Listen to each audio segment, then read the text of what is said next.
¿Cómo se originó el universo? ¿Cómo surgió nuestro planeta en la inmensidad espacio-temporal del cosmos? ¿Cuál es nuestro origen como especie humana? ¿Tiene nuestra existencia algún propósito? ¿Qué nos depara el futuro? Son algunas interrogantes que, como habitantes de este pequeño punto azul en el universo, nos hemos hecho alguna vez, y cuya respuesta trasciende a la eternidad. Fortalezcamos nuestra fe en estos tiempos de incertidumbre, conociendo qué dice la revelación sobre nuestros orígenes y nuestro destino.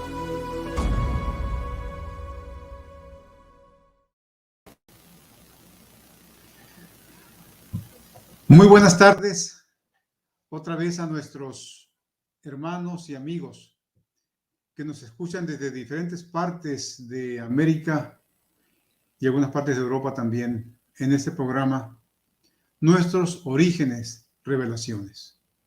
Un programa que tiene el objetivo de instruir a la Iglesia en los asuntos que tienen que ver con ciencia, con religión, y con las grandes preguntas que todo ser humano se hace en un momento dado.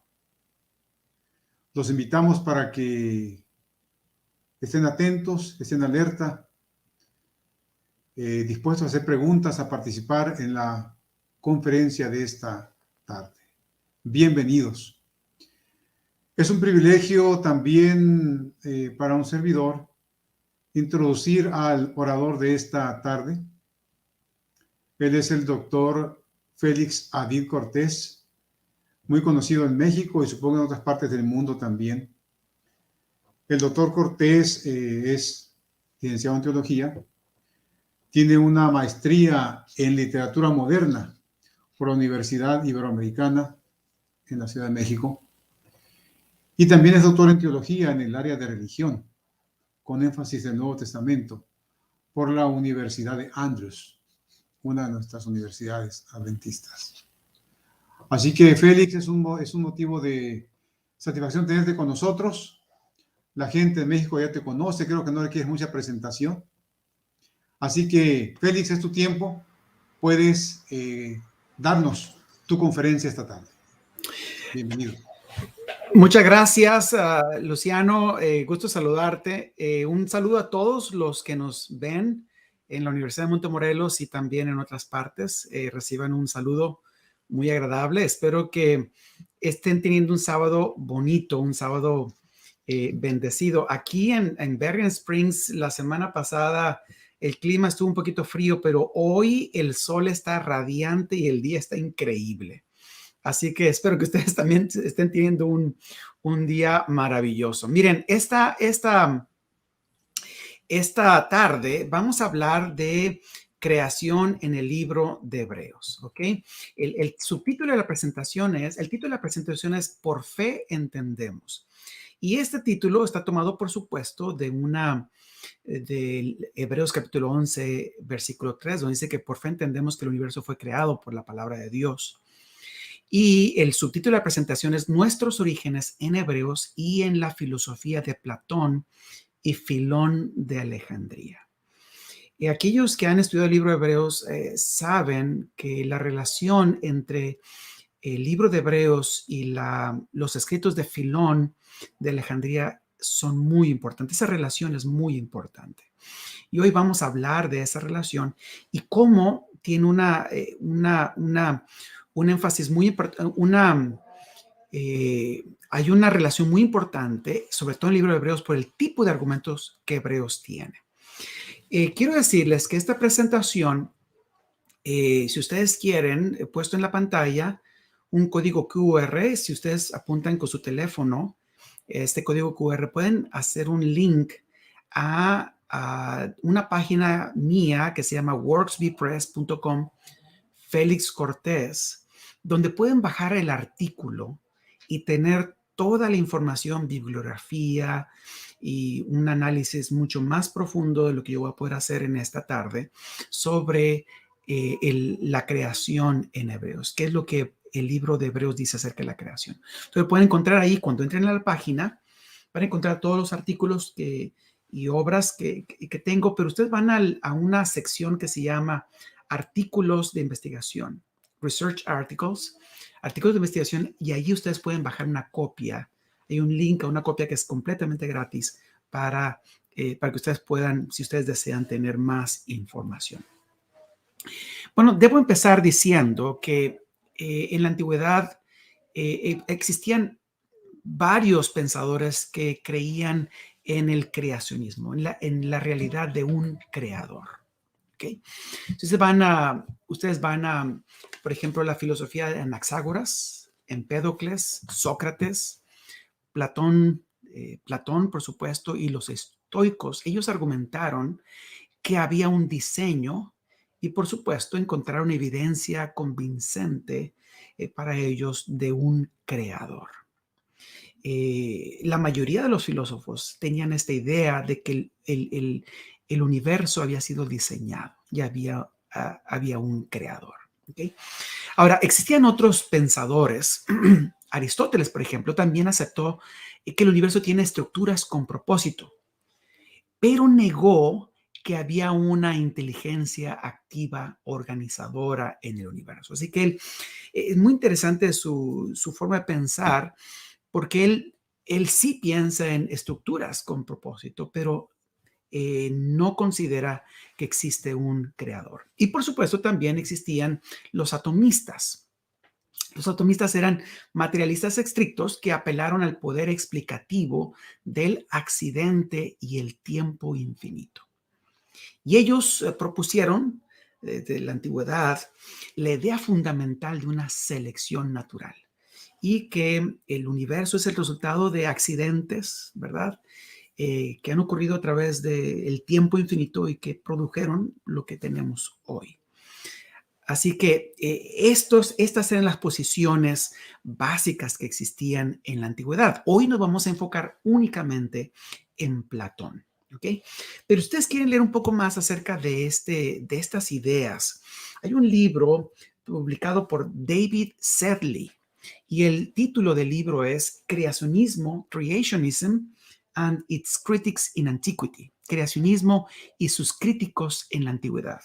Es publicado por la casa publicadora de la Universidad de California. Y este libro hace un análisis, la Universidad de California en Los Ángeles, y este libro hace un análisis de la filosofía de cada uno de estos filósofos que he mencionado, tanto los que encontraban evidencia de un creador, un diseñador, como aquellos que la negaban. Viene un análisis muy interesante que ustedes pueden leer. Pero en esta tarde vamos a hablar solamente de Platón y sobre todo su obra El Timeo. ¿Ok? Jaroslav Pelikan dice, y creo que lo que él dice es muy cierto, que este libro, esta obra de Pelikan, El Timeo, fue desde la antigüedad, desde el principio, la obra más influyente de Platón. Y es el texto filosófico, científico, más fundamental, el más importante, el que creó más, el que influyó más en las obras posteriores de toda la antigüedad. ¿Okay? La obra El Timeo, la obra de Platón, llega a ser muy importante. Para el tiempo del primer siglo de nuestra era, por supuesto, Platón había muerto muchos años atrás y ahora encontramos lo que se llama el platonismo medio, donde encontramos la influencia de Platón ahora unida a ideas de los estoicos y de otras corrientes filosóficas, pero sigue teniendo una influencia muy grande la obra de Platón. ¿Okay? Y hay quienes piensan que la obra de Platón tuvo influencia en los escritores, especialmente en el libro de Hebreos, en el autor del libro de Hebreos. Filón de Alejandría, que era un escritor judío del primer siglo, Filón de Alejandría dedicó su obra, y tiene una obra bastante extensa, a explicar el Antiguo Testamento y el judaísmo en general en relación a la filosofía griega, especialmente de acuerdo con la corriente platónica de la filosofía griega. Así que la influencia de Platón es muy fuerte, se siente muy fuertemente en Filón de Alejandría. De hecho, Filón fue contemporáneo de Herodes el Grande, Hillel, de Shammai, de Gamaliel, de Pablo y de Jesús. Solo que Filón vivía, por supuesto, en Alejandría y Pablo y Jesús y estos otros vivían en Palestina, pero la relación existía. Y por supuesto, el fenómeno de la influencia helénica, la influencia griega, de la filosofía griega en Filón, es solamente un ejemplo de la influencia helénica que existía en el judaísmo en general. Esta influencia se siente mucho más en la diáspora, pero en Palestina también se siente.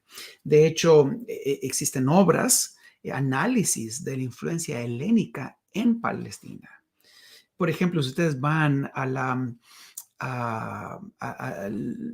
restos que se han encontrado de la guerra en el segundo siglo por la liberación de Palestina, de Bar Kokhba o de Bar Koziba, en el segundo siglo, van a encontrar que este libertador, este revolucionario judío que trata de rebelarse contra las fuerzas romanas en la segunda revuelta judía, se encuentra que aun cuando él es un libertador judío profundamente, por supuesto, nacionalista, su correspondencia está en griego. Y se ha encontrado que en las inscripciones, en las tumbas en Jerusalén y alrededor, una gran cantidad están en griego y algunas están en griego y en hebreo o en griego y arameo. Y hay evidencias muy claras que el griego y la filosofía griega era muy importante, muy influyente en Palestina en el tiempo de Jesús y en el tiempo de Pablo. Y algunos piensan que Jesús, por supuesto, hablaba griego, piensan algunos eruditos. Lo importante es que Filón claramente es influenciado por Platón, y sin embargo, sabemos que Filón influye en los pensadores cristianos. Por ejemplo, Filón influye en Clemente de Alejandría, en Orígenes, y su exégesis, la exégesis alegórica y filosófica de Filón de Alejandría, es continuada por la iglesia cristiana en Alejandría. Así que la influencia de Filón es muy grande en el cristianismo ya en el segundo siglo y más adelante. Eusebio de Cesarea, a principios del siglo IV, cuando él habla y comenta sobre Hebreos capítulo 8, versículo 5, donde dice que Moisés construye el santuario de acuerdo a la imagen, al plan que le fue presentado a Moisés en el monte, él cita a Platón, a la República de Platón. Entonces, cuando Eusebio cita a Hebreos, él tiene en mente la filosofía de Platón. Entonces, ya desde la antigüedad ya existía esta conexión en el pensamiento cristiano al leer Hebreos y la filosofía de Platón. Así que la idea de que Platón influyó a el libro de Hebreos no es descabellada y tiene, de hecho, algunas evidencias de posibilidades, por ejemplo, por Eusebio de Cesarea. Ya en el siglo XVII, Hugo Grotius, en 1646, es el primero que sugiere directamente que Platón había influido en el libro de Hebreos. ¿Okay? También encontramos en 1894 y a finales del siglo XIX, Eugene Menegos sugiere que el autor de Hebreos era un seguidor de Platón que se había convertido al cristianismo. Y esta influencia platónica, más bien esta convicción de que Platón había influido en el autor del libro de Hebreos, llega a su clímax probablemente en 1952, con el comentario de Hebreos de Ceslas Pik.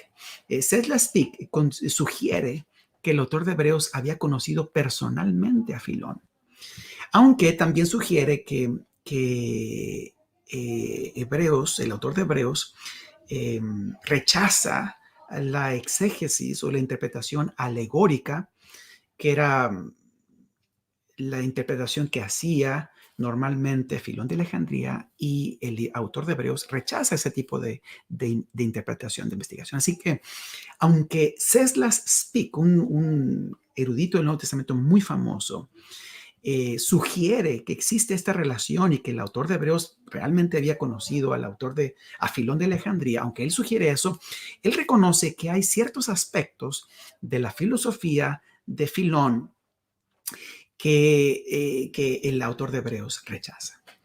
En este momento hay autores que van a seguir argumentando, y si ustedes leen comentarios del libro de Hebreos, van a encontrar algunos comentarios bastante importantes que van a defender la idea de que el libro de Hebreos tiene ideas semejantes a las de Filón de Alejandría.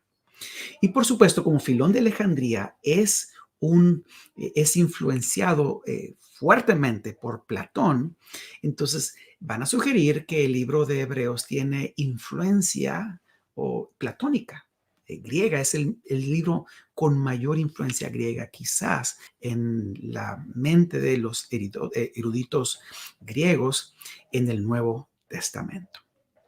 Así que esto es lo que se piensa hoy. ¿Ok? ¿Y qué es lo que pensaba Platón en cuanto a la creación del mundo? ¿Cómo concibe Platón la creación del mundo? Bueno, Platón concibe la Tierra como una esfera localizada inmóvil en el centro del cielo, que es una esfera mayor. Así que la Tierra es una esfera dentro de otra esfera que es el cielo. ¿Okay? Esta esfera, la Tierra, tiene diferentes niveles. Está el éter, que es la atmósfera mayor, ¿verdad? La más externa. Después viene el aire, después viene, por supuesto, la superficie de la Tierra, después viene el agua y lo que existe debajo del agua. Y entonces Platón considera que las almas son asignadas a una región apropiada de acuerdo a su nivel de purificación. Aquellas almas que son más puras, más cerca de la perfección, ellas están en el éter, están lo más alejados de la tierra. Las estrellas, ¿verdad? Son estos seres, ¿ok? Después vienen, por supuesto, aquellos animales que están más en el aire, los pájaros, por supuesto, luego vienen otros, ¿verdad? Entonces, y aquellos que están más abajo, hasta el tártaro. Y entre más arriba, cerca del éter, están más desencarnados, son más puros. Entre más profundos, pues son más impuros y, por supuesto, más dentro del cuerpo. ¿Okay? Ahora, ¿cómo concibe el origen del universo? Platón. ¿Cómo lo concibe él? Bueno, hay algunos principios que él tiene. No vamos a describir todo lo que él dice, solamente algunos principios básicos para hacer una comparación básica. Bueno, Platón considera que existen dos mundos. Esta dicotomía es muy importante para Platón. Existe el mundo inteligible y el mundo sensible. Por supuesto, el mundo inteligible es el mundo de las formas o el mundo de las ideas. Estas ideas son eternas, ¿verdad? Solamente son comprensibles a través de la mente, de la razón. Y el mundo sensible es el mundo de la materia. Es el mundo que está constantemente en cambio, ¿verdad? Estos dos mundos están es una dicotomía, ¿verdad? Están en relación uno con el otro, pero el propósito del alma es liberarse de este mundo sensible y regresar al mundo, está en el mundo de las ideas. ¿Cómo se diseña el mundo? Bueno, el demiurgo, que es un artífice, él modeló el mundo de acuerdo a una forma o una idea eterna. Entonces, el mundo para Platón es una entidad inteligente, esférica y única, formada de los 4 elementos: la tierra, el agua, el aire y el fuego, y tiene un alma. El mundo tiene un alma. ¿Okay? Entonces, el mundo es diseñado por un demiurgo. Existe una discusión entre los eruditos si ellos consideran que Platón creía que en algún momento de la historia el demiurgo realmente crea el mundo, si él creía esto o solamente está hablando en forma simbólica de algo que ocurre no en realidad, sino lo que pasa. La mayoría de los, quizás un buen número, quizás la mayoría de los filósofos dirán que posiblemente él sí cree en un momento histórico en el cual el demiurgo crea el mundo, ¿verdad? Y que así fue entendido por los filósofos de su tiempo. Pero eso es algo que es debatido en el momento. Bueno, el demiurgo diseña la estructura microscópica de los 4 elementos, imponiendo belleza y funcionamiento en el receptáculo. Estos 4 elementos, bueno, están en desorden, en caos, y él impone belleza y funcionamiento y él ordena, ¿verdad? El alma del mundo está compuesta por el demiurgo a partir de una mezcla compleja de uniformidad y diferencia. ¿Okay? El alma racional humana fue diseñada por el demiurgo de acuerdo al alma del mundo. Está hecha la imagen del alma del mundo, ¿verdad? Entonces esta alma reside en nuestra cabeza, que es casi esférica como el mundo. Pero es su encarnación, la encarnación del alma ha perturbado su funcionamiento natural. El cuerpo humano, nuestra alma racional, es eterna, y el diseño y la construcción del cuerpo fue delegada a dioses menores que ponen el cuerpo en el alma, el alma en el cuerpo, ¿verdad? Y el propósito del alma es finalmente ser liberada del cuerpo. El cuerpo llega a ser como una cárcel y el alma debe liberarse de esta cárcel. Ustedes, al escuchar esta forma de pensar, se van a dar cuenta que esta forma de pensar llega a influir mucho en la teología cristiana en la Edad Media. La idea de un alma que está en el cuerpo que debe ser liberada y liberada a la hora de la muerte. La Biblia no tiene esta forma de pensar. En la Biblia, ¿verdad? La energía de vida que Dios le da al ser humano, representada en este hálito de vida y el cuerpo, se unen, y la unión de esta energía de vida, representado por este hálito de vida, este aliento, al unirse con el cuerpo, eso forma el alma humana. ¿Okay? El alma humana no es algo que está encerrado en el cuerpo, sino el cuerpo es un elemento integral del alma humana. Bueno, eso es lo que la Biblia piensa, pero la teología cristiana en la Edad Media llega a ser muy influenciada por las ideas de Platón. Por supuesto, existen animales y los animales tienen diferentes formas y son degeneraciones del arquetipo humano. Esto es lo que Platón pensaba. Muy bien, ahora vamos a ver un poco acerca de por qué piensan algunos eruditos, una buena cantidad de eruditos, y por qué a través de la antigüedad algunos pensaron que Platón había influenciado en el autor de Hebreos. Bueno, existen varios pasajes. Miren, yo le voy a leer Hebreos capítulo 8, versículo 5 en 2 versiones. Está la nueva versión internacional. Dice, estos sacerdotes, hablando de Hebreos capítulo 8, versículo 5, sirven en un santuario que es copia, hipodeima, o jupodeima, y sombra, skia, del que está en el cielo, tal como se le advirtió a Moisés cuando estaba a punto de construir el tabernáculo. Asegúrate de hacerlo todo según el modelo que se te ha mostrado en la montaña. Esta traducción sugiere que el tabernáculo que Moisés hace, Dios le dice a Moisés, hazlo de acuerdo a lo que te fue mostrado en el monte. Así que el santuario que Moisés construye es una copia de lo que él ve en el monte. Entonces, ellos dicen, bueno, aquí tenemos esa idea. Lo que él ve en el monte, el santuario celestial, es es la imagen, no es la imagen, es la forma original, es la idea, pero la idea desde el punto de vista platónico, es la idea eterna. Es la idea, la forma desde el punto de vista de Platón, eterna, y el santuario es la copia de esa idea eterna que está en el cielo. Dice, aquí se nota, van a decir, algunos eruditos piensan, aquí se nota esta relación metafísica entre el mundo de las ideas, el mundo y el mundo sensible.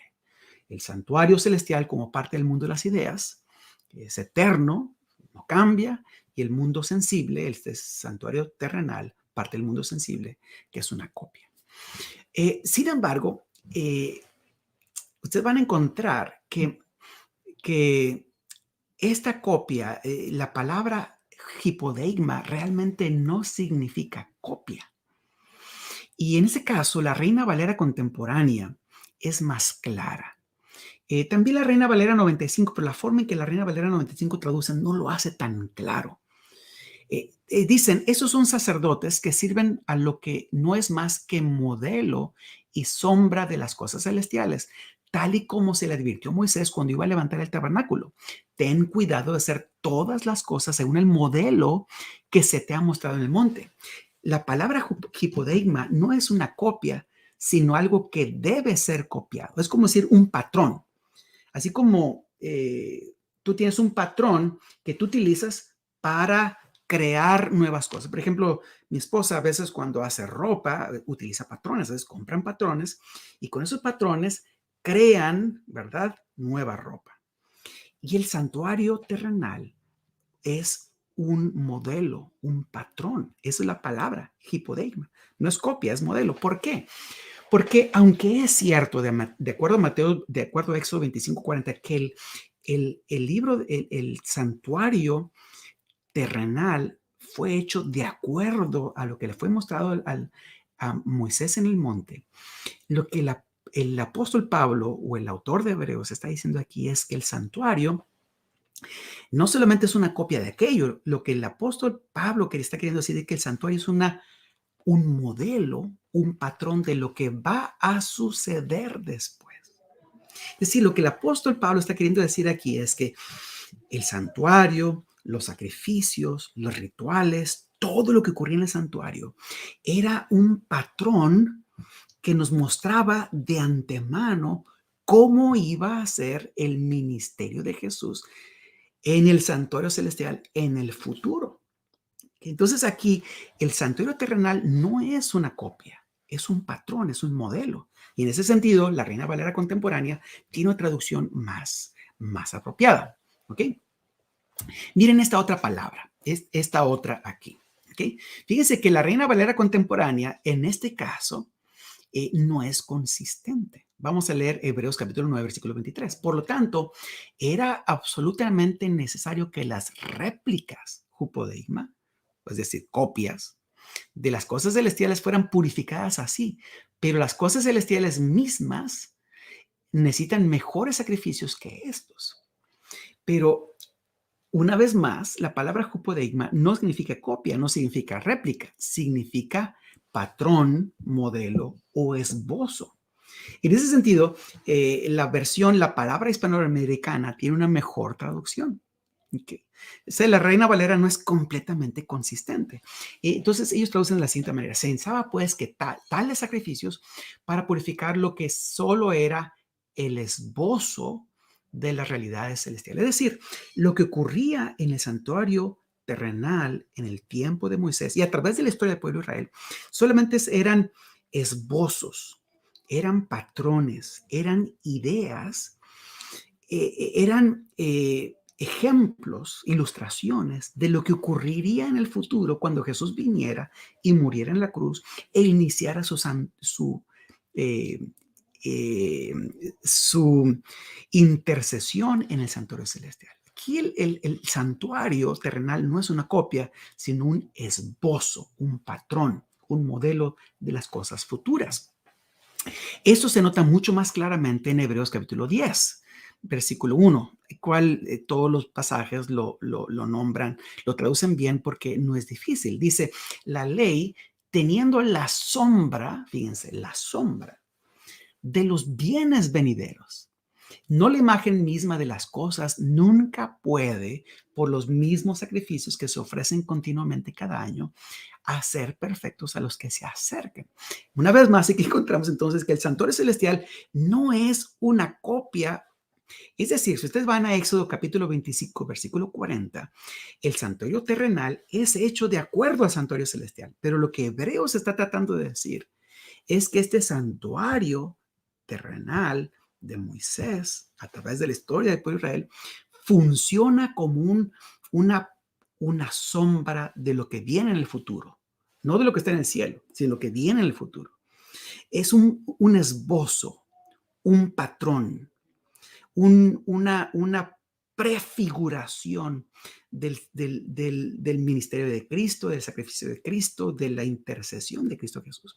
Así que, aunque las palabras parecieran ser parecidas a las de Platón, de hecho, Platón no utiliza esta palabra hupodeigma, ellos utilizan otras palabras, ¿ok? Ni Filón de Alejandría no utiliza hupodeigma, porque no significa lo que ellos quieren decir. Aquí Hebreos tiene otra cosa en mente. Es decir, Hebreos enfatiza que el santuario es una prefiguración, un boceto o un tipo de la obra de Jesús como sacerdote y víctima en el santuario celestial. ¿Okay? Esta dualidad entonces que encontramos en Hebreos no es una dualidad metafísica como en Platón. No es una dualidad entre el mundo de las ideas y el mundo sensible, sino es una dualidad temporal. Es decir, una dualidad entre el presente y el futuro. ¿Ok? Ahora, esta dualidad también es espacial, porque desde el punto de vista del Nuevo Testamento, el futuro está guardado por Dios en el cielo para nosotros. Dios fue al cielo a preparar un lugar para nosotros y lo está preparando, ¿verdad? Esta tierra nueva, este cielo nuevo, este mundo nuevo, Él lo tiene preparado y va a venir, ¿verdad? Primero nosotros vamos a ir, ¿verdad? Por 1000 años, pero después va a venir a esta tierra y entonces viviremos, lo experimentaremos. Es lo que dice 1 Timoteo 1, versículos 3 y 4. Dice que estamos esperando, bendito sea Dios, el Padre de nuestro Señor Jesucristo, de acuerdo a su gran misericordia. Él nos ha renacido una nueva esperanza a través de la resurrección de Cristo Jesús, a una herencia que es imperecedera, ¿verdad? Que no puede ser manchada, que no se puede desvanecer, que está guardada en el cielo para nosotros. ¿Se dan cuenta? Esta dualidad no es metafísica, sino es temporal y espacial. Temporal, presente y futuro, y espacial, en el sentido que lo que esperamos en el futuro ya está en el cielo hoy, pero para nosotros está en el futuro, cuando baje. Además, otra cosa que nos hace muy interesante es que para el libro de Hebreos no se siente ninguna incomodidad de decir que Dios creó el universo físico. En la filosofía de Platón y aquellas filosofías que son influenciadas por él, el mundo físico, que es de menor calidad, que es como la cárcel del alma, etcétera, no es creado por el Dios eterno, el origen de todas las cosas, sino que es creado por el demiurgo, ¿verdad? Que es emanado por Dios. Y entre más bajas, más cercanas a la realidad material son las creaciones, son creadas ya ni siquiera por el demiurgo, sino por otros dioses menores creados para manufacturar, digamos, esos elementos más materiales, más carnales de la creación. Otro detalle es que para Hebreos el mundo será destruido y recreado. Para Platón y Filón, el mundo es eterno. La idea de que el mundo puede ser destruido no es posible, porque la materia para Platón es eterna. Y para Filón también. El demiurgo lo que hace es organiza la materia, la ordena, la moldea, y hasta que crea el mundo como él quiere, pero la materia y los materiales son eternos. En Hebreos no es así. En la mente de Dios, de Hebreos, Dios es el creador, por eso de todas las cosas, por eso Él es el juez de todas las cosas, porque Él tiene control sobre todas las cosas. ¿Okay? Muy bien, vamos a leer algunos pasajes de lo que el libro de Hebreos dice acerca del origen del universo. Miren lo que dice Hebreos capítulo 1, versículo 2. En estos postreros tiempos nos ha hablado por el Hijo, al cual constituyó por heredero de todo, por el cual asimismo hizo los siglos. Conseguí esta traducción Biblia de Jubileo porque hace una traducción bien literal. Él hace, en griego es tas aionas, que significa los siglos literalmente. O también puede ser traducido como los mundos. ¿Okay? Quiere decir en este pasaje que está diciendo este pasaje que Hebreos habla de que Dios creó el universo y que el universo incluye otros mundos no caídos. Bueno, eso es posible en la traducción. Ahora, la estructura del pasaje sugiere que esta palabra, los siglos, es realmente paralela a la palabra todo, heredero de todo. Así como Él es el heredero de todo, Él es el que hace los siglos, los mundos. ¿Okay? Entonces, la estructura del pasaje sugiere que los siglos es paralelo o equivalente a todas las cosas, a todo.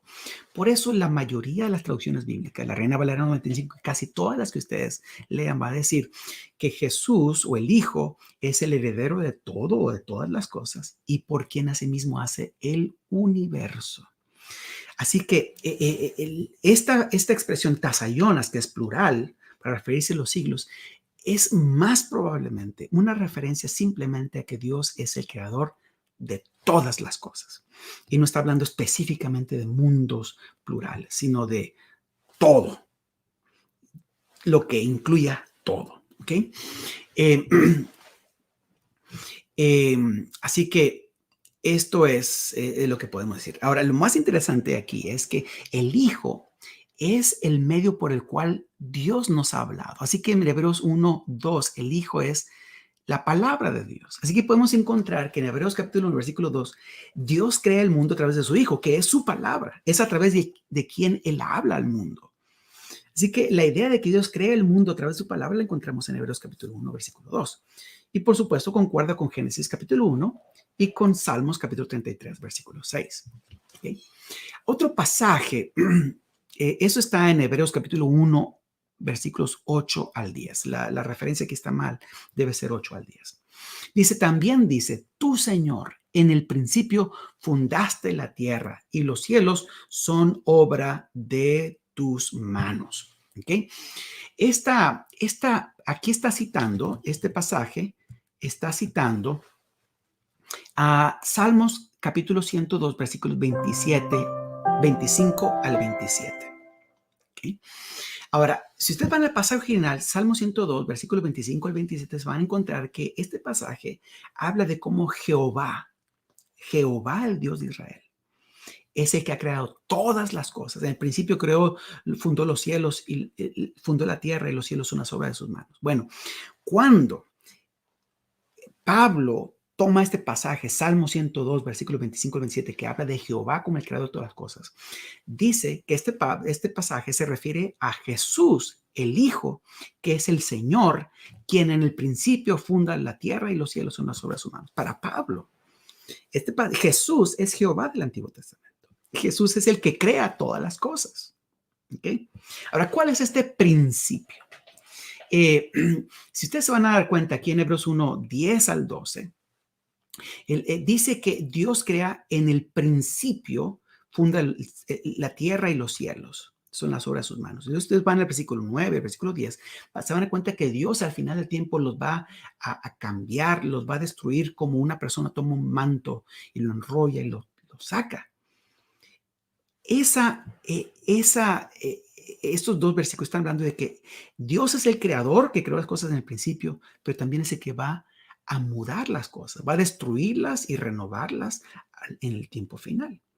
Es decir, está hablando de Dios, su obra en el principio y en el final. Es lo que le llamamos un merismo. Un merismo es una forma de referirse a, es una expresión, es un recurso literario donde tú te refieres a los extremos de algo para referirse a todo. Alguien dice, buscó arriba y abajo para encontrar lo que estaba, algo se le había perdido. Esa expresión, buscó arriba y abajo, es una manera de decir, buscó en todas partes. ¿Okay? Es un merismo. Y aquí está hablando de un merismo. Cielo y la tierra son los dos extremos. Principio y fin son los dos extremos. Lo que está queriendo decir es que Jesús ha actuado en la totalidad del tiempo, desde el principio del tiempo hasta el final del tiempo. Es decir, Jesús está fuera del tiempo. Eso quiere decir que Jesús es eterno. Él está fuera. Por eso se le llama Dios. En Hebreos capítulo 1, versículos 8, el autor le habla a Jesús, Dios directamente. Le dice, oh Dios, tu trono es por los siglos, para siempre, etc. Así que esta expresión, aquí se habla de Jesús antes del tiempo, está fuera del tiempo. Él es el creador de todas las cosas. El tiempo no es algo inherente de él. Él no es un ser en el tiempo, él está fuera del tiempo, es eterno en el pasado y por supuesto lo será en el futuro. Okay. Ahora, otro pasaje, Hebreos capítulo 2, versículo 10, es un pasaje muy interesante. Miren lo que dice aquí, porque convenía que aquel, para quien son todas las cosas y por quién son todas las cosas, llevando muchos los hijos a la gloria, muchos hijos a la gloria, y será perfecto por medio de los padecimientos al autor de la salvación de ellos. Aquí, para quién y por quién son todas las cosas, se refiere a Dios, el Padre. Y Dios el Padre es el que hace perfecto al Hijo, a Jesús, por medio de padecimientos, lo hace perfecto para hacer salvación, el autor de la salvación de los hijos.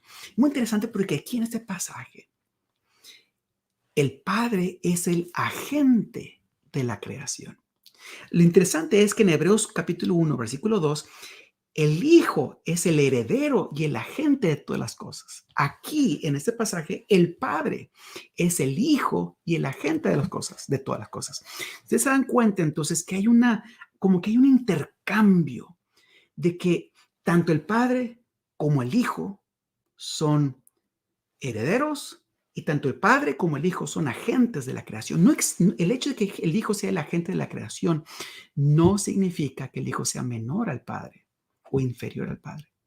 Porque en otros pasajes es el Padre el que es el agente de todas las cosas. Ustedes van a Romanos capítulo 11, versículos 30 en adelante, el Padre es el agente de todas las cosas. Si ustedes van a Colosenses 1, 16, se dan cuenta que el Hijo es el agente de la creación de todas las cosas. Este intercambio de roles es muy interesante porque para Pablo no existe una diferencia entre el Padre y el Hijo. ¿Okay? Ellos son los creadores de todas las cosas. Hay una concordancia perfecta en su obra creadora. ¿Okay? Muy bien. Esto es, disculpen la cita, esto es Hebreos capítulo 4, versículos 3 y 4. Aunque las obras de él estaban acabadas desde la fundación del mundo, porque así dicho en cierto lugar acerca del séptimo día, y Dios reposó en el séptimo día de todas sus obras.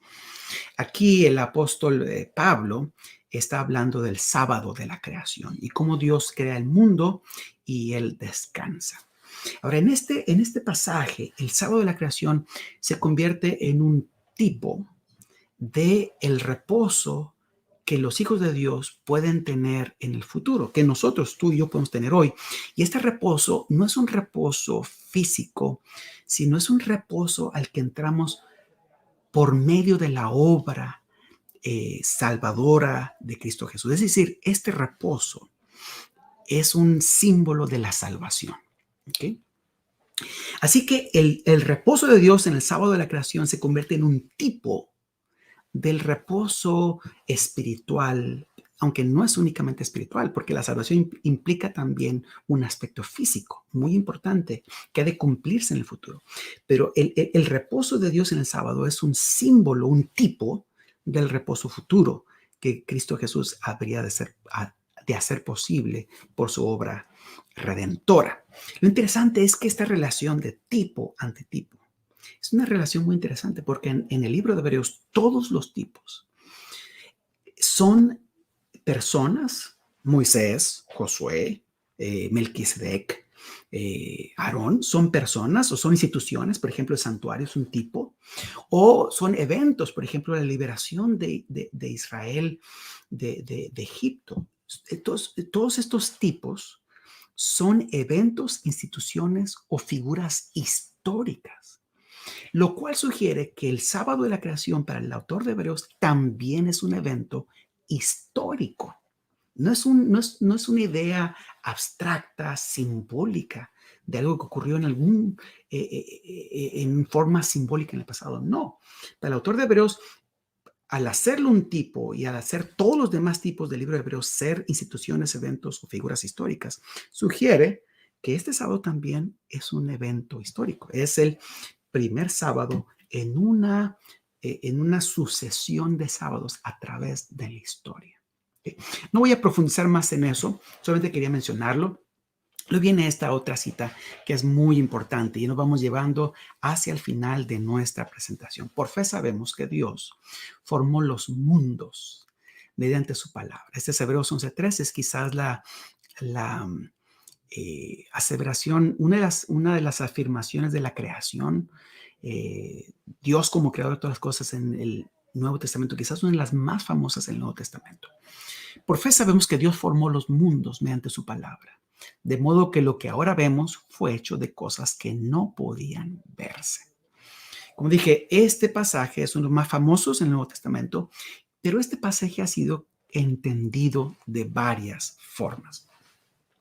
Aquellos que piensan que Platón tuvo una influencia muy fuerte en Hebreos, leen este pasaje de la siguiente manera. Por fe sabemos que Dios formó los mundos, es decir, el mundo inteligible y el mundo sensible, mediante su palabra. De modo que lo que ahora vemos, el mundo sensible, fue hecho de cosas que no podían verse, el mundo inteligible. Esta traducción, Dios habla hoy, pues se presta muy bien para esta interpretación filónica o platónica de este pasaje. Pero no solamente esa traducción, sino en general las traducciones tienen esa tendencia. ¿Okay? Ahora, esta lectura platónica no es posible por varias razones. De acuerdo a Platón, el mundo inteligible no es creado sino eterno. Y aquí el apóstol está diciendo que Dios formó los mundos, ambos mundos, tanto el mundo inteligible como el mundo sensible. Para Platón, el mundo inteligible es el mundo de las ideas son eternas. ¿Okay? De modo que, otro detalle, el mundo sensible no es creado a partir de, sino de acuerdo a las formas o ideas que son eternas, de acuerdo al mundo inteligible. Pero aquí el apóstol Pablo está diciendo que el mundo fue creado, el mundo fue creado a partir, las cosas que se ven, fue creado a partir de las ideas que no se pueden ver. Así que no concuerda con lo que Platón dice. Pero también hay otro detalle. Platón dice que el mundo sensible es creado a partir de materia visible en estado de caos. En Timeos, en la sección 30a. Fue creado a partir de materia visible en estado de caos. Y aquí el apóstol está diciendo que el mundo fue creado aquí a través de aquellas cosas que no podían ver. Así que esta interpretación platónica, filónica, no encaja bien con este pasaje, no concuerda con este pasaje. ¿Okay? Entonces, la mejor traducción es diferente. Por fe sabemos que Dios formó los mundos, lo que se ve, es decir, el universo que vemos, mediante su palabra. De modo que lo que ahora vemos, el universo, todo lo que incluye el universo, si incluye mundos, pues todos los mundos, todo lo que incluye el universo fue hecho de cosas que no podían verse. En este caso, pues la palabra de Dios. ¿Okay? Por fe sabe que Dios formó, la estructura del pasaje Es una estructura muy interesante. Es lo que le llamamos un quiasmo. Y aquí encontramos, ustedes pueden ver, hay varias, las frases de una forma invertida. Y en esta parte que, como yo tengo cada una de las secciones de este pasaje, las tengo en el orden en el que aparecen en el original griego. ¿Sí? En el original griego dice así: por fe sabemos que Dios formó los mundos mediante su palabra, de modo que las cosas que no podían verse, la que ahora vemos, fueron hechos. Así está escrito en el griego. ¿Okay? Ahora, se dan cuenta que esta expresión Dios formó es paralela a fue hecho. La palabra los mundos o el universo es paralelo a lo que ahora vemos. Y su palabra es paralelo a las cosas que no podían verse. Sí, de modo que de las cosas que no podían verse, es decir, de la palabra de Dios que no se puede ver, que se puede escuchar, fueron hechos todas las cosas. Entonces, en este sentido, este pasaje es una afirmación, una vez más, de cómo Dios crea el mundo, como dice Génesis capítulo 1, como dice Salmo 33, Dios crea el mundo a través de su palabra, a través de su poder creador ejercido a través de su palabra. Esta estructura quiástica es muy similar a la estructura quiástica que encontramos en otros pasajes por Hebreos 11:3, que no voy a mencionar ahora. ¿Okay? Muy bien. Entonces, quiero terminar con 7 aseveraciones acerca de la creación en Hebreos, y esto será el final de nuestra presentación. Primera aseveración. La primera aseveración es que Dios creó el universo, es decir, todas las cosas. Eso está afirmado en Hebreos 1, versículo 2, Hebreos 1, versículo 10, en Hebreos capítulo 3, versículos 3 y 4. ¿Okay? La segunda aseveración, el Padre y el Hijo son co-creadores. Y los dos son creadores, los dos son agentes de la creación. El universo fue creado por y para el Hijo, de acuerdo a Hebreos 1:10, pero también por y para el Padre, de acuerdo a Hebreos 2:10. Hay un intercambio de roles, hay una afinidad en su obra creadora. ¿Okay? El Hijo creó el universo y lo mudará al final del tiempo, lo que dice Hebreos 1:10.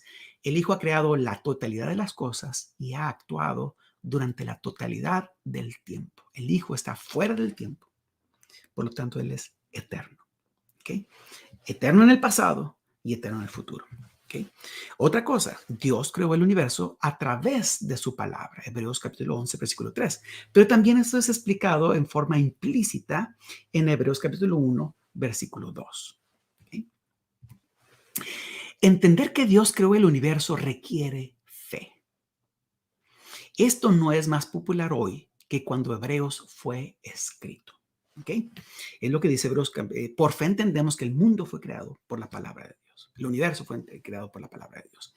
La creencia de que Dios creó el universo es modelo de la verdadera fe para el autor de Hebreos. Por eso, en el libro de Hebreos, en el capítulo 11, los creyentes son los primeros en la lista de los héroes de la fe. Tú y yo, como creyentes en la creación del universo, somos los primeros en la lista. ¿Okay? La creencia de que Dios creó el universo es central para la fe. Hebreos afirma que lo que Dios creó está sujeto a su juicio. Y las afirmaciones de que Dios creó todas las cosas es fundamental para la soberanía de Dios. Dios no puede ser soberano si no crea todas las cosas. Dios no tiene poder o control sobre aquello que Él no crea. ¿Okay? La fe era tan impopular como lo es en aquel tiempo como lo es hoy. Por ejemplo, desde el punto de vista de la filosofía clásica griega, fe era el nivel de conocimiento más bajo, era el estado intelectual de los no educados. Galeno decía, y Galeno no era tan, era más positivo en cuanto al cristianismo. Él decía que los cristianos poseen 3 de las 4 virtudes esenciales. Ellos tienen valor, autocontrol y justicia, pero carecen de phronesis, es decir, carecen de discernimiento intelectual, que en su opinión es la base para las otras 3, de lo que decía Galeno. Celso, por otro lado, los acusó a los cristianos de ser enemigos de la ciencia. Para él, los cristianos son farsantes que engañan a la gente diciendo que el conocimiento es malo para el alma. Porfirio decía que los cristianos tenían una pistis, una fe irracional no examinada. Y Julián decía, no hay nada en tu filosofía más allá de la palabra cree. Sin embargo, para el autor de Hebreos, para Pablo, la fe era muy importante, era esencial, tanto que él hace un salón de la fama de la fe, algo que era impensable en cualquier tradición griega. Muchas gracias por su atención. Deseo que el Señor les bendiga y contestaremos algunas preguntas en algún momento más. Muchas gracias, Pastor Cortés, por tu presentación, muy instructiva, llena de información valiosa para nosotros. Sin duda, bueno, estamos viendo aquí muchos comentarios, saludos, gente que te conoce, gente que está contenta con que estés con nosotros esta tarde. Muy bien, vamos a tener la sesión de preguntas, pero antes queremos recordarle a nuestro público, hoy es el sábado de la creación. Recuerden que cada cuarto sábado de octubre se celebra a nivel mundial el sábado de la creación. Ha habido diferentes celebraciones alrededor del mundo y queremos simplemente usar unos minutos para presentar una producción que hicimos aquí en el Instituto de Geociencias de la División Interamericana. Es un video en el cual hablamos sobre esta celebración del sábado como el sello de Dios. Voy a suplicarle a David que ponga la transmisión, por favor. Después del video vamos a tener una breve sesión de preguntas y respuestas para concluir con nuestra reunión de hoy. David, escuchamos entonces, vemos el video.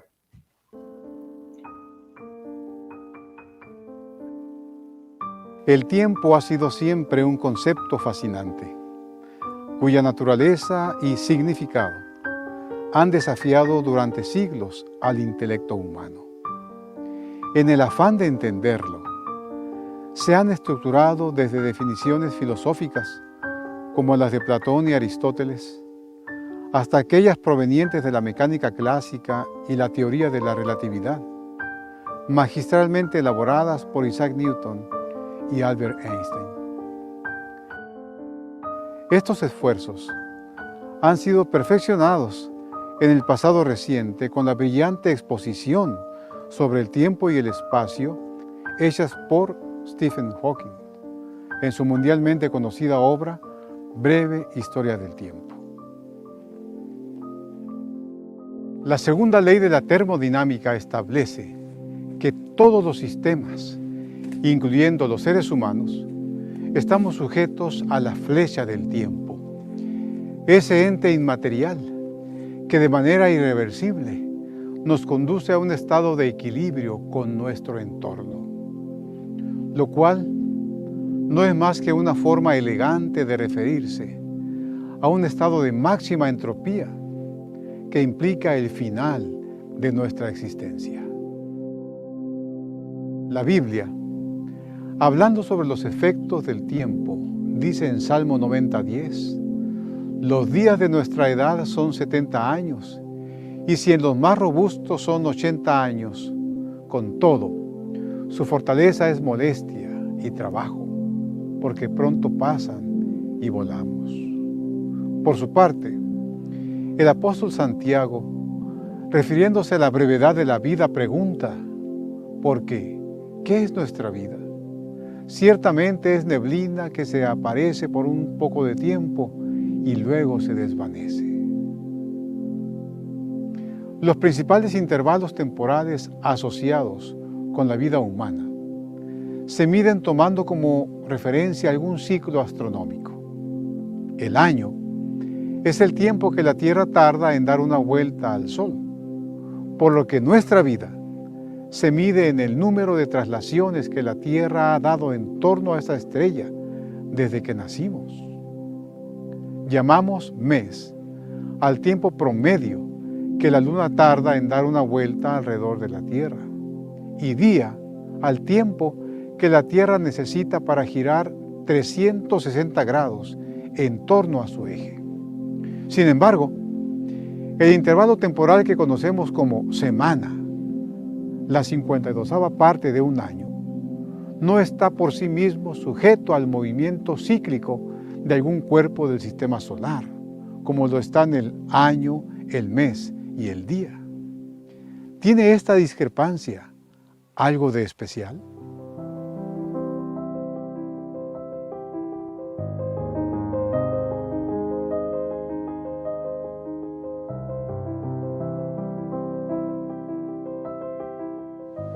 La respuesta a esta pregunta nos conecta con la Biblia, específicamente con el capítulo 1 del libro del Génesis, cuya primera declaración es un axioma que establece: en el principio creó Dios los cielos y la tierra, el cual nos da certeza matemática de que Dios es el creador.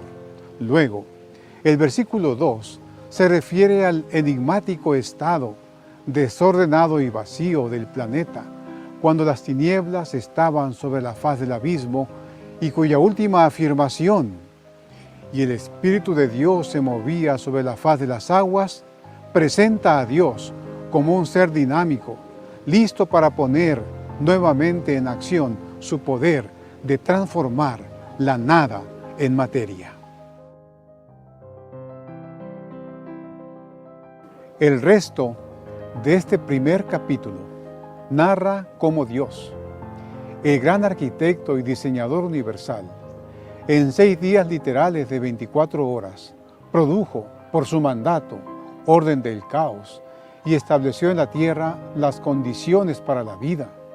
Así, comenzando el primer día, creó la luz, fuente primaria de energía, que con su doble naturaleza, corpuscular y ondulatoria, y su vertiginosa velocidad de 300.000 kilómetros por segundo en el vacío, continúa siendo un desafío para la ciencia. Luego, el segundo día creó la expansión, separando las aguas de arriba de las aguas de abajo, y mezcló en la atmósfera la correcta proporción de nitrógeno, oxígeno y otros gases para sostener la vida.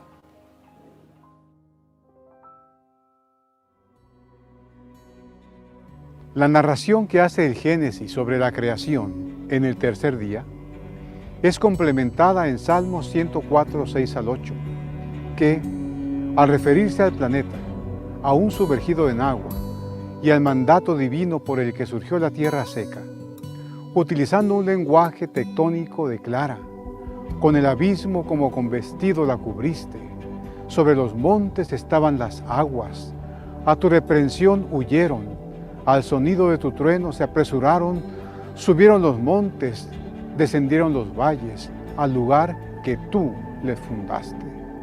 Y decoró después la tierra con el verdor de la vida vegetal.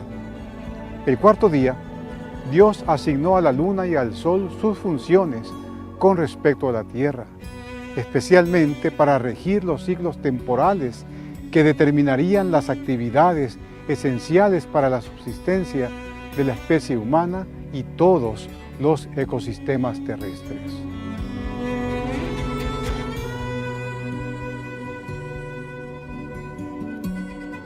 El quinto día trajo a la existencia los peces y las aves, y concluyó el día sexto con la creación de los animales terrestres y la especie humana. En el séptimo día, al final de esas primeras semanas de vida en el planeta, Dios estableció el sábado como un intervalo temporal de 24 horas de reposo físico y espiritual, durante el cual Él debiese ser adorado como el Creador. Siglos después, al fragor del humeante y convulsivo monte Sinaí, recordó a Israel la santidad del sábado. Posteriormente, al entrar a la dimensión temporal y adoptar la naturaleza humana, Él mismo estableció para la posteridad la esencia del sábado al declarar: el día de reposo se hizo para el hombre y no el hombre para el día de reposo. El profeta Isaías registra los planes que, una vez superados el pecado y sus nefastas consecuencias, Dios tiene para los redimidos, al afirmar: porque como los cielos nuevos y la nueva tierra que yo hago permanecen delante de mí, dice Jehová, así permanecerá vuestra simiente y vuestro nombre. Y será que de mes en mes y de sábado en sábado vendrá toda carne a adorar delante de mí, dijo Jehová. Por lo tanto, el sábado como día de reposo trascenderá la dimensión temporal humana y será guardado por la eternidad. Celebremos el sábado de la creación con la convicción de que es el sello de Dios. Confiemos también en que llegará el día cuando no estaremos más sujetos a la flecha del tiempo y al flagelo de la muerte que hoy, sin piedad, arrebata a nuestros seres queridos, desgarrando nuestros corazones. En ese día, superado el desgaste causado por la entropía, seremos transformados por su poder y entraremos a la dimensión de la eternidad, donde cada sábado y por los siglos sin fin, las familias completas agradeceremos a nuestro Creador por habernos redimido.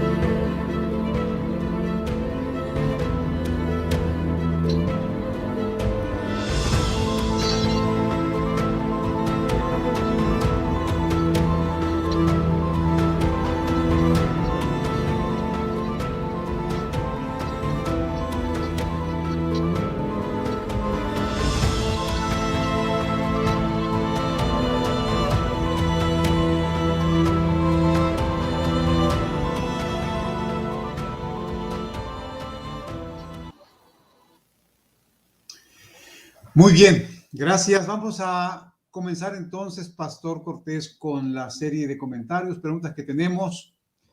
Tenemos a Jorge Zúñiga primero, saludando desde la ciudad de Cuautla, Morelos, México. Raúl González desde la Ciudad de México también.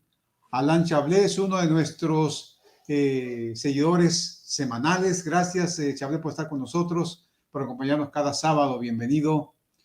Ernesto Roque Solís también. Jonathan Retamal, gracias. Saluda desde Chile. Te saluda Pastor Cortés desde Chile. Muchos saludos a Chile. Tengo muchos amigos allá. Sí. Qué bueno. Tenemos a Katia Lamilla de Acosta desde Ciudad Juárez, Chihuahua. Olga Patricia Payes Cordero desde Guatemala. Bárbara de Molina, que es una hermana que nos escucha también cada semana desde Guanajuato. Hermana, gracias por acompañarnos. Josué Jiménez desde Villahermosa, Tabasco. Saludos para ti, Pastor Cortés.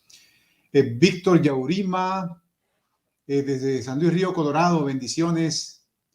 Elis Zapata, saludos, Pastor Josué Jiménez. Y aquí tenemos a Yair LC. Hay dos preguntas de Yair.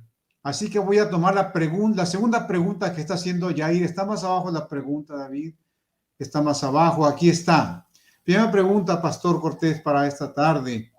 Dice, ¿hay algún ejemplo para comprender mejor la eterna existencia de Dios en el sentido de que existe desde el principio?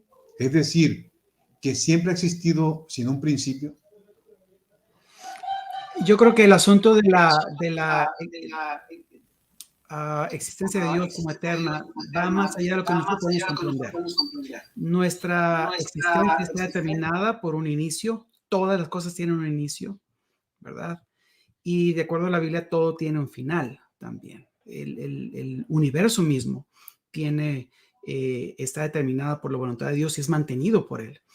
Pero Dios está fuera de todo eso. Es decir, Dios está fuera del tiempo, Dios está fuera del universo, Dios está fuera de todo eso. Puede entrar en él para entrar en relación con nosotros, para guiarnos, para interactuar con nosotros, pero él está fuera de todo eso. No es fácil entender ese concepto, pero es el concepto que encontramos en la Biblia, ¿no? Dios es el origen de todas las cosas. Por lo tanto, la materia en sí misma tiene su origen en Dios. En la filosofía griega, en gran parte de los filósofos griegos y muchos de las teorías paganas también, la materia es eterna. Y lo que hacen los creadores o los dioses que crean es solamente moldear, darle forma a la materia que ya existe. Pero desde el punto de vista de la palabra de Dios, todo, la materia, todo lo que existe está creado por Dios. Ahora hay algo muy importante. Esto es un aspecto teológico muy importante para la Biblia, porque en la Biblia Dios tiene autoridad y poder sobre todas las cosas. Pero Dios no puede tener autoridad y poder sobre aquellas cosas que Él no crea, que no puede destruir, que no puede volver a crear, que no puede reformar, que no puede... El hecho de que Dios es un Dios que crea todo de la nada es básico para la teología bíblica, como el juez de todas las cosas. Muy bien, gracias, pastor. Gracias. Pablo Morales hace un comentario allí. Luego tenemos a Beno Retamal también. Kira Yasaka. Saludos. Un saludo a Kira, muy agradable. Kira fue compañera mía en la escuela, bueno, una amiga muy querida. Saludos a todos, ahí está Canadá, ella vive en Canadá, sí. Muy bien, gracias. Oscar y Jack también ahí está haciendo un comentario. Raúl González, Katy Pérez, lo de Yaría lo contestamos. Carlos Guzmán, Edward Suárez. Vamos a ver la pregunta de Edward Suárez, pastor. Dice, ¿la filosofía puede o debe ser aceptada por el cristianismo? Es decir, tomando el ejemplo de la filosofía cristiana que intenta demostrar la existencia de Dios, los atributos de Dios y demás. Depende de qué es lo que Edward considera es la filosofía. Pero si pensamos en la filosofía como una forma de pensar racional, lógica, un pensamiento ordenado, yo creo que nosotros debemos de pensar lógicamente, ordenadamente, debemos pensar con cuidado, y la filosofía puede ser entendida de esa manera, una forma de pensar cuidadosa. Nosotros pensamos de esa manera. La diferencia viene cuando hablamos de las presuposiciones filosóficas. Ahora, las presuposiciones filosóficas es donde vienen los problemas para el cristiano. Hay ciertas corrientes filosóficas que dicen que, por ejemplo, la alta crítica en la interpretación del texto bíblico, que dice que toda acción requiere una causa, ¿verdad? Y como no hay acción sin causa, y hay una cadena de causa-efecto que no puede ser rota, no puede ser separada, no puede ser invalidada, entonces Dios no puede intervenir por medio de milagros, Dios no puede intervenir en el mundo, porque Él no puede romper esa cadena de causa-efecto. Por ejemplo, es una presuposición filosófica. Entonces, ese tipo de presuposiciones filosóficas que hacen imposible la presencia de Dios, pues no las podemos aceptar porque van en contra de la revelación de la palabra de Dios.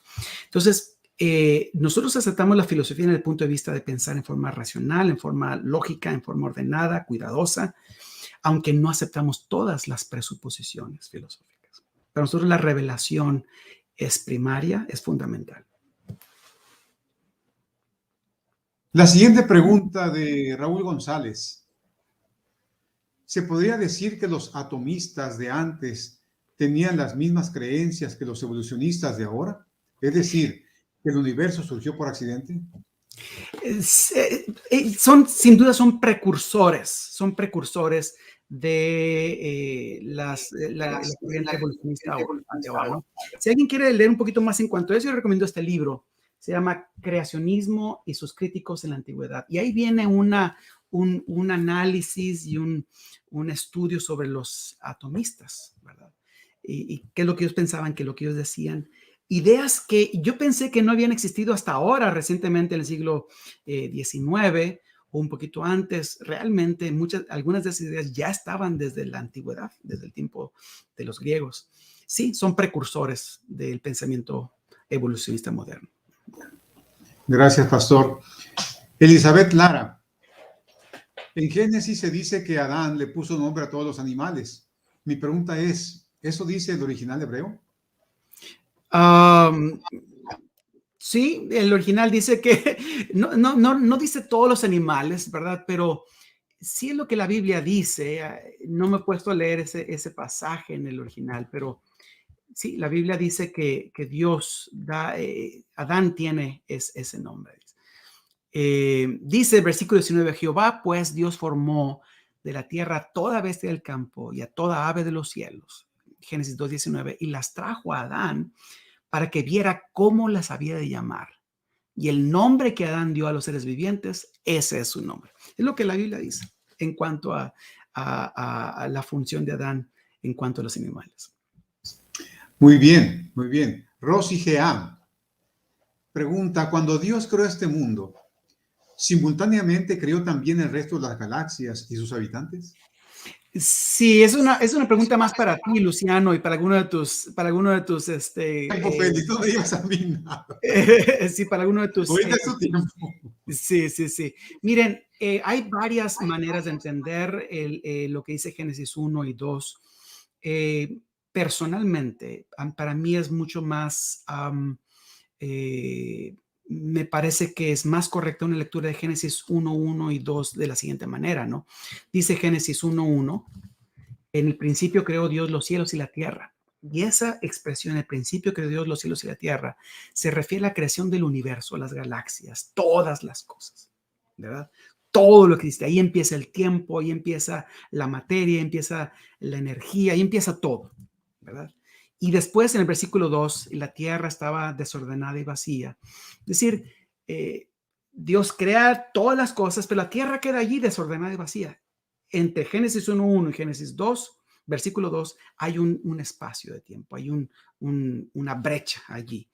Y entonces ya lo que viene a partir del versículo 2 ya es el momento de la creación de la tierra, donde Dios ordena lo que ocurre en este mundo específicamente. Así es como yo leo y otros autores adventistas leen estos pasajes. Ahora, no es la única manera de leer este pasaje, ¿verdad? Pero es la que a mí me parece más convincente, más natural, más clara. Muy bien, pastor, muchas gracias.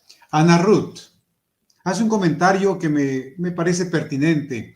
Me pareciera que la fe sigue y seguirá siendo mal vista. Y cada vez que nos acerquemos al fin del tiempo, seremos abiertamente atacados por fundamentalismo y terrorismo. Pero el Salón de la Fe también contemple nuestros nombres con la ayuda divina. Gracias. Sí, es muy interesante. Y nosotros normalmente empezamos la lista de los héroes de la fe en Hebreos capítulo 11, versículo 4. Por la fe por la fe Abel ofreció a Dios más excelente sacrificio que Caín. Pero realmente la lista de los héroes de la fe empieza en el versículo 3. Por la fe nosotros comprendemos que el universo fue hecho por la palabra de Dios.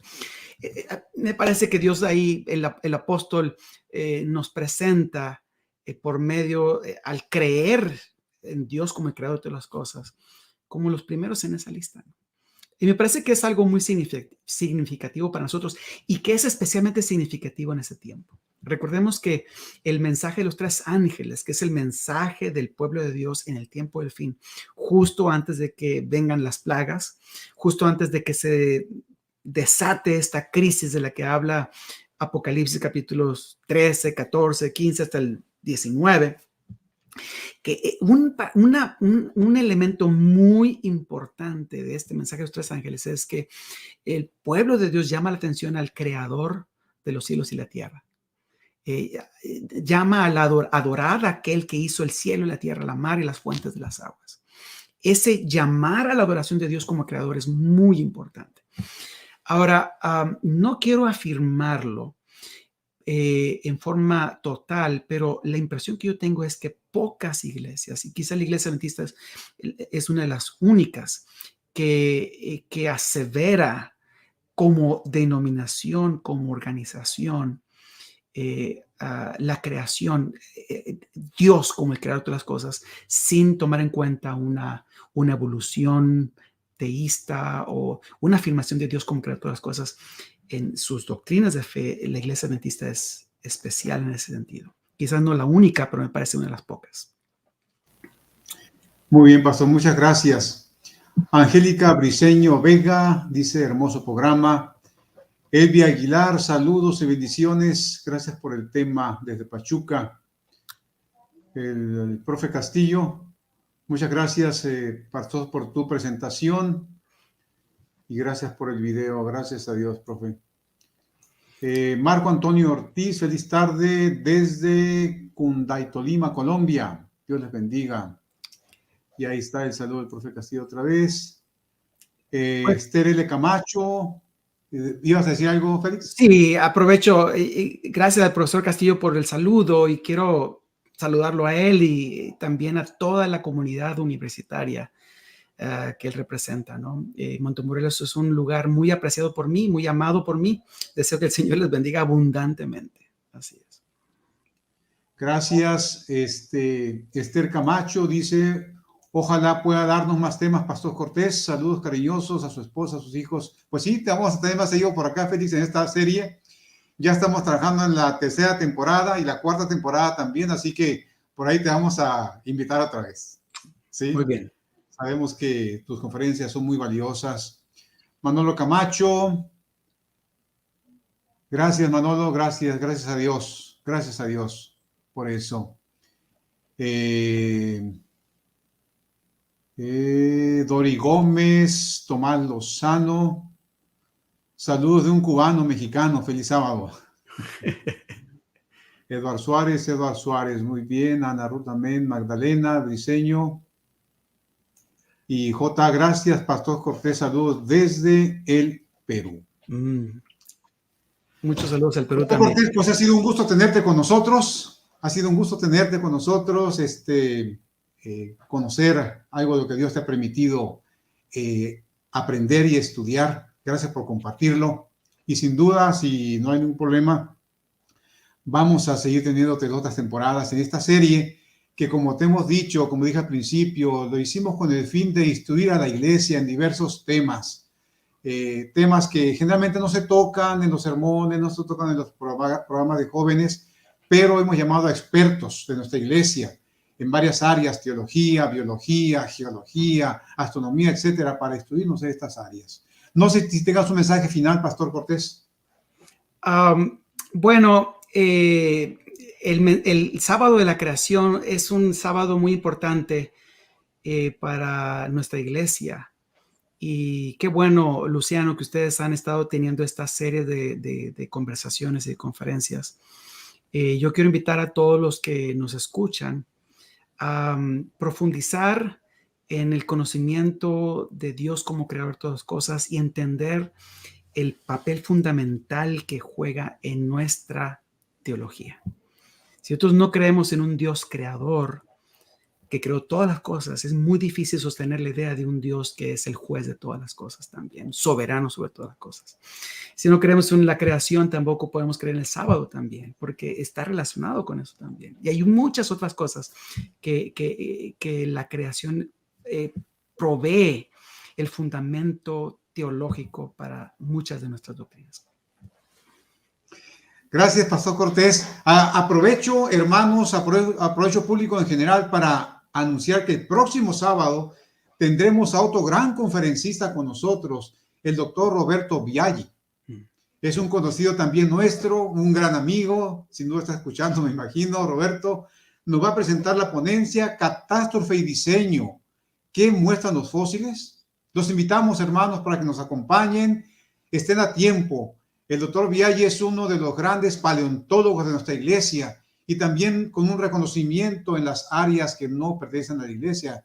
He andado con él en el campo, en varios lugares, en México, en Perú, en Bolivia, y siempre es un gusto andar con él porque es un hombre muy erudito en estos asuntos de la paleontología, la ciencia, la fe, el diseño.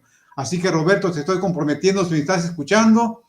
Y si no me escucha, de todos modos, hermanos, los invito para que el próximo sábado nos acompañen también con el doctor Roberto Biaggi. Pastor Cortés, nuevamente, nuestro aprecio, nuestro agradecimiento. Dios te sigue ayudando para que seas un pilar de la iglesia como lo ha sido hasta ahora.